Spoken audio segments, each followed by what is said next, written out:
Hello बच्चों, स्वागत है आप सभी का आपके अपने चैनल गॉड क्लासेस पर। तो बच्चों, आज की जो क्लास है इसमें हम करने वाले हैं सेट्स एंड रिलेशन का नेक्स्ट टॉपिक, जिसमें आज हम पढ़ेंगे रिलेशंस के बारे में कि रिलेशन होता क्या है, और पढ़ेंगे साथ साथ हम रिप्रेजेंटेशन ऑफ रिलेशन के बारे में। रिलेशन को आप कैसे कैसे रिप्रेजेंट कर सकते हो, इसके अलावा डोमेन क्या होता है, रेंज क्या होता है, को डोमेन क्या होता है, इन सब चीजों के बारे में आज पढ़ेंगे। ठीक है, जो जो बेसिक कंसेप्ट है अच्छी तरह डिस्कस करेंगे। पिछले जो वीडियो था उसमें हमने डिस्कस किया था कार्टेशियन प्रोडक्ट के बारे में, और उसके अलावा डिस्कस किया था हमने ऑर्डर्ड पेयर के बारे में। अब उससे आगे हम चलते हैं। जब हमने पिछली क्लास में डिस्कस किया कार्टेशियन प्रोडक्ट के बारे में, तो उसमें हमने देखा कि भाई सेट ए होता है, सेट बी होता है, उसमें जितने भी पॉसिबल पेयर्स होते हैं वो सारे के सारे आपको ऑर्डर्ड पेयर की फॉर्म में लिखने होते हैं। That is called the Cartesian product. अब अगर हम रिलेशन की बात करें तो कार्टेशियन प्रोडक्ट के अंदर जब हम लिखते हैं तो उसके अंदर जितने भी एलिमेंट्स हम सारे लिखते हैं। सपोज मैं एक एग्जांपल के तौर पर लेता हूं कि मान लो मेरे पास एक सेट है। ये सेट मैंने लिखा है यहां पर, मान लो 1 2 3, और एक दूसरा सेट है हमारे पास बी, इसमें एलिमेंट है 4 और 5।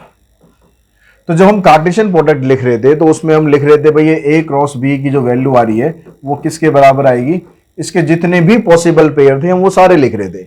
हम लिख रहे थे भाई 1 का पेयर 4 के साथ बनेगा, 1 का पेयर 5 के साथ भी बनेगा, 1 का पेयर और बन गया इनके साथ, अब 2 का पेयर बनेगा 4 के साथ, फिर 2 का पेयर बनेगा 5 के साथ, और 3 का पेयर बनेगा 4 के साथ, और 3 का पेयर बनेगा 5 के साथ। तो इस तरह जितने भी पॉसिबल पेयर थे वो सारे हम कार्टेशियन प्रोडक्ट में लिखते हैं। लेकिन रिलेशन में आपको ये सारे नहीं लिखने हैं। रिलेशन में आपको कुछ लिखने हैं जो इस पर्टिकुलर रिलेशन आपको जो दिया होगा उससे रिलेट करें, उसको सेटिस्फाई करें। मान लो मैं यहां पर एक रिलेशन ऐसा लेता हूं कि मैं कहूं कि भाई जो पहले प्लेस पर जो नंबर आ रहा है, जो फर्स्ट मेंबर है और जो सेकंड मेंबर है, दोनों वो सेम होने चाहिए, या तो दोनों इवन होनी चाहिए या दोनों ऑड होने चाहिए। ठीक है, ये रिलेशन में कह रहा हूं। तो मेरे को यहां पर क्या लिखना पड़ेगा, अगर मैं 1 का रिलेशन बनाऊंगा 4 के साथ तो नहीं बनेगा, क्योंकि वहां पर एक ऑड है और एक इवन है। मेरे को लिखने या तो दोनों ऑड हो या दोनों इवन हो। तो 1 के साथ जो रिलेशन बनेगा वो 5 का बनेगा, तो यहां पर आ जाएगा 1 5, और ये जो रिलेशन है मैं लिख रहा हूं, ठीक है, आर से डिनोट करेंगे, और 2 के साथ आ जाएगा 4, और 3 के साथ आ जाएगा 5। तो जो ये रिलेशन हमने बताया उस रिलेशन के हिसाब से हमने कुछ पर्टिकुलर एलिमेंट्स यहां लिख दिए, कुछ पर्टिकुलर ऑर्डर्ड पेयर यहां पर लिख दिए जो इसी को ही बिलोंग करेंगे, इससे बाहर नहीं जाएंगे। यानी जब हम रिलेशन की बात करेंगे, अभी हम डेफिनेशन भी देखेंगे रिलेशन की क्या होती है, तो रिलेशन की जब भी हम बात करेंगे तो उसमें हम हमेशा पाएंगे कि जो भी एलिमेंट उसके अंदर बने हैं वो हमेशा ऑर्डर्ड पेयर में से ही बनेंगे, कार्टेशियन प्रोडक्ट में से ही बनेंगे। यानी आप ये कह सकते हो कि जो कार्टेशियन प्रोडक्ट होता है उसी का सबसेट होता है रिलेशन। ठीक है, कार्टेशियन प्रोडक्ट का जो सबसेट होता है वो होता है रिलेशन। तो अब यहां से एक चीज आपके पास ये और आ सकती है कि कभी कभी ऐसा भी हो सकता है कि जो हम यहां पर रिलेशन बनाना चाहें वो बने ही ना। ठीक है, यहां पॉसिबल ही ना हो। अगर मैं एक रिलेशन बनाना चाहूं कि मैं कहूं कि भाई x प्लस वाई का जो सम है वो 10 आना चाहिए, यानी पहला एलिमेंट और जो दूसरा एलिमेंट है उसका सम 10 आना चाहिए, तो यहां पर कोई भी एलिमेंट ऐसा नहीं है जब आप उनको सम करोगे तो 10 आएगा। मैक्सिमम सबसे बड़ा नंबर यहां पर आ रहा है 3 + 5, तो यहां पर आ रहा है 8। तो ऐसा भी पॉसिबल हो सकता है, और ऐसा भी पॉसिबल हो सकता है कि भाई जितने भी एलिमेंट यहां पर बने हैं सबका रिलेशन इसके साथ बन जाए, यानी जितने भी यहां पर आपको यहां पेयर दे रखे हैं वो सारे के सारे बन जाए। तो ऐसी पॉसिबिलिटी भी हो सकती है, लेकिन इससे बाहर कभी भी नहीं जाओगे। जो ए क्रॉस बी आएगा यानी जो कार्टेशियन प्रोडक्ट आएगा उससे बाहर बिल्कुल भी नहीं एलिमेंट बनेंगे रिलेशन के, हमेशा इसके अंदर में से ही बनेंगे। तो अगर हम डेफिनेशन के हिसाब से बात करें तो इसकी जो डेफिनेशन होती है उसमें कहता है कि भाई ए और बी आपके पास दो नॉन एम्प्टी सेट है, then any subset of A cross B, A cross B का आप कोई भी सबसेट उसके अंदर जो रिलेशन हमें डिफाइन कर रखा होगा उसके हिसाब से निकालेंगे तो जैसा मैंने अभी बताया उसके अंदर से ही बनेगा, उससे बाहर से कुछ नहीं आएगा। Any subset of A cross B is called a relation from A to B. तो ये रिलेशन की हुई डेफिनेशन। अब दूसरी चीज जब मैंने बात करी, भाई ऐसा भी हो सकता है कि जब कोई एलिमेंट किसी के साथ रिलेट ही ना करे, जैसे हमने देखा कि भाई सम हम करेंगे तो सम 10 आए और सम 10 तो आ ही नहीं रहा कहीं से, तो इसका मतलब कोई भी एलिमेंट ए का किसी भी एलिमेंट ऑफ बी के साथ रिलेट नहीं करता है। तो इस तरह के रिलेशन को हम बोलेंगे एम्प्टी रिलेशन, जहां पर आर जो है वो 5 के बराबर आ जाए, यानी उसके अंदर कुछ भी ना आए। और अगर हम रिलेशन निकालें और वो ए क्रॉस बी के ही बराबर आ जाए, यानी जितने भी एलिमेंट है वो सारे के सारे आ जाए, ठीक है, ए क्रॉस बी के जितने भी एलिमेंट थे वो सारे के सारे आ जाएं, यानी हर एक एलिमेंट हर दूसरे एलिमेंट के साथ रिलेट कर रहा है, ए का बी के साथ, तो उसको हम बोलेंगे यूनिवर्सल रिलेशन। तो ये दो टाइप के रिलेशन है। प्लस साथ में यहां पर एक क्वेश्चन आता है आपके पास कि भाई कितने रिलेशन आप बना सकते हो, ए से लेकर जो बी तक के बीच में आप कितने रिलेशन बना सकते हो। तो जब हम रिलेशन बनाएंगे तो हमें दो एलिमेंट लेने, ऑर्डर्ड पेयर में कितने एलिमेंट होते हैं, दो ही तो होते हैं ना, ठीक है, एक पहले प्लेस पर एक दूसरे प्लेस पर, तो हमने दो एलिमेंट ले लिए। अब उन दोनों एलिमेंट की जो पावर है वो क्या आ जाएगी, P इंटू क्यू, यानी पहले वाले में कितने एलिमेंट थे, दूसरे वाले में कितने एलिमेंट थे। अगर हम नंबर ऑफ एलिमेंट निकालेंगे तो एक्चुअली में यहां पर वही होता है कि P और Q, जो पहले वाला एलिमेंट है मान लो उसके अंदर 3 है, दूसरे वाला एलिमेंट है उसके अंदर 2 है, तो आप कितने रिलेशन उन दोनों के बीच में बना सकते हो, तो 2 रेज टू पावर बन जाएगा 6, क्योंकि 3 और 2 को जब आप मल्टीप्लाई करेंगे, यहां पर 3 आ गया, यहां पर 2 आ गया, तो 3 रेज टू पावर 6। इस तरह से आप निकाल सकते हो भाई कितने आप नंबर ऑफ एलिमेंट्स वहां पर, नंबर ऑफ रिलेशंस फाइंड कर सकते हैं। उसके बाद बारी आती है कि भाई जब हम रिलेशन को लिखते हैं तो उसको रिप्रेजेंट किस किस तरीके से हम कर सकते हैं। रिलेशन को जब हम रिप्रेजेंट करते हैं तो उसके आपके पास 2-3 तरीके होते हैं रिप्रेजेंटेशन ऑफ रिलेशन। तो सबसे पहला जो तरीका है उसको हम बोलते हैं रोस्टर फॉर्म। तो रोस्टर फॉर्म में आप, जैसे हम सेट्स में करते थे, रोस्टर फॉर्म के अंदर आपको सिर्फ एलिमेंट्स लिखने। क्या एलिमेंट्स लिखने, मैं कोई भी एक पर्टिकुलर यहां पर एक बना लेता हूं रिलेशन मैंने बनाया यहां पर 2 2 2 4 2 6, या फिर बना दिया हमने भाई 4 2 4 4 4 6।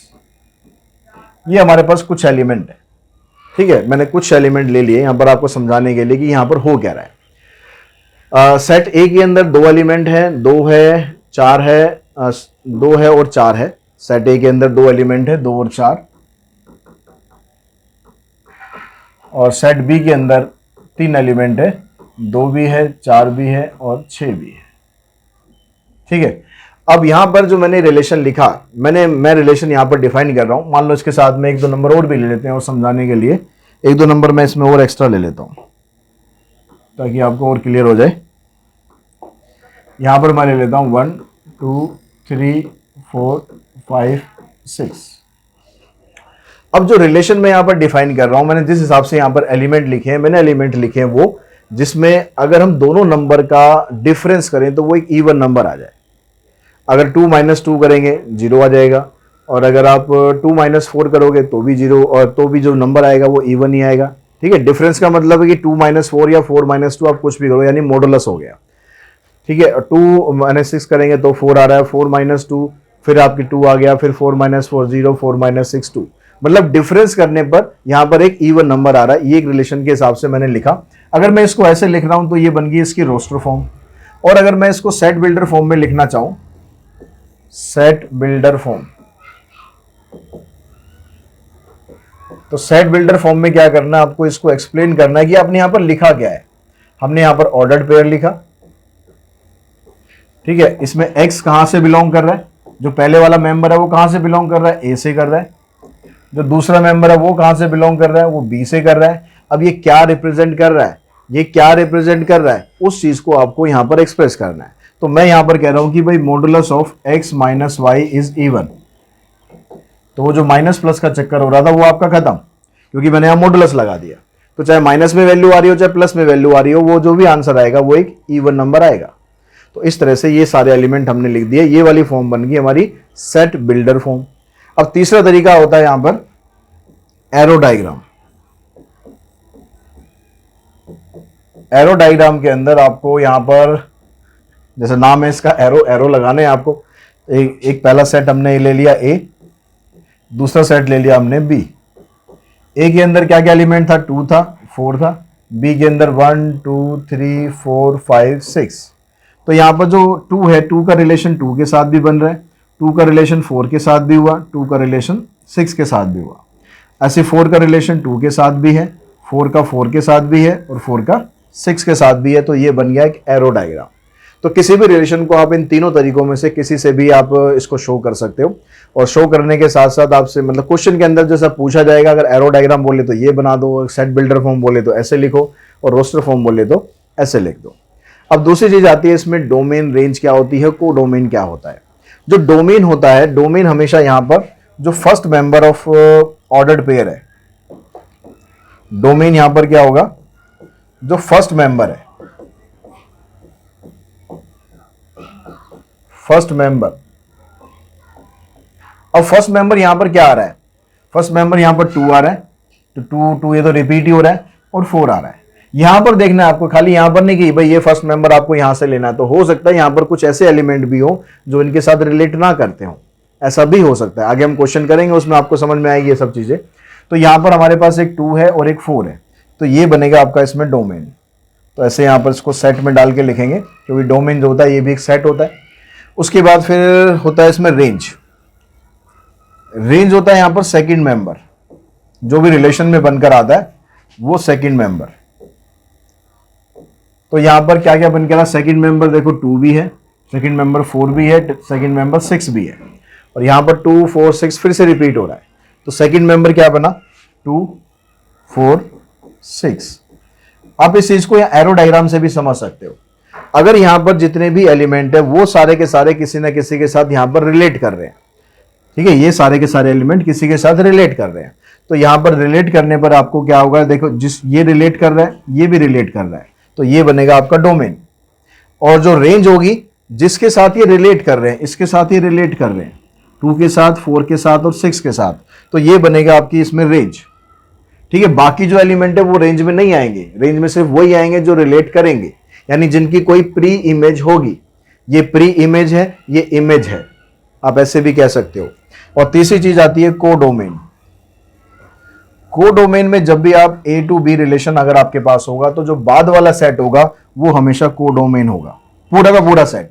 चाहे कोई एलिमेंट रिलेट करे किसी के साथ या ना रिलेट करे, कोडोमेन में कोई पंगा नहीं है, आपको कुछ सोचने की जरूरत नहीं है कि ये रिलेट करता है या नहीं करता है। अगर आपको रिलेशन दिया हुआ A to B, तो B उसमें कोडोमेन है। अगर रिलेशन दे दिया आपको B to A, तो उसमें A कोडोमेन है, यानी जो बाद में आपको सेट दिया हुआ है वही आपका इसमें कोडोमेन होगा। तो जो रिलेशन का जो बेसिक कंसेप्ट था वो सारा कुछ हमने यहाँ पर डिस्कस कर लिया। आई थिंक आपको सारा कुछ समझ में आ गया होगा। रिलेशन को इसके बाय डेफिनेशन रिलेशन होता क्या है, रिप्रेजेंट हम उसको हम कैसे करते हैं, नंबर ऑफ रिलेशन क्या होता है, और उसके अलावा डोमेन क्या होती है, रेंज क्या होती है और कोडोमेन क्या होती है। तो ये सारा जो बेसिक है, इसके बेस पर हम अगली जो एक्सरसाइज है वो करने वाले हैं। और आई होप आप लोगों को ये बेसिक सारा समझ में आ चुका होगा, और अगली एक्सरसाइज आप लोग ट्राई करेंगे नेक्स्ट वीडियो आने से पहले, और कोशिश करेंगे उसको आंसर के साथ मैच करने की। अगर आपके आंसर मैच कर रहे हैं दैट मीन्स आप सही जा रहे हो, मैच अगर नहीं कर रहे तो मतलब बेसिक पर आपको और ध्यान देने की जरूरत है। बेसिक कंसेप्ट हमेशा स्ट्रांग रखो, तो आप कभी भी मैथमेटिक्स में मार नहीं खाओगे। तो आज की इस वीडियो में इतना ही। Thanks to all of you.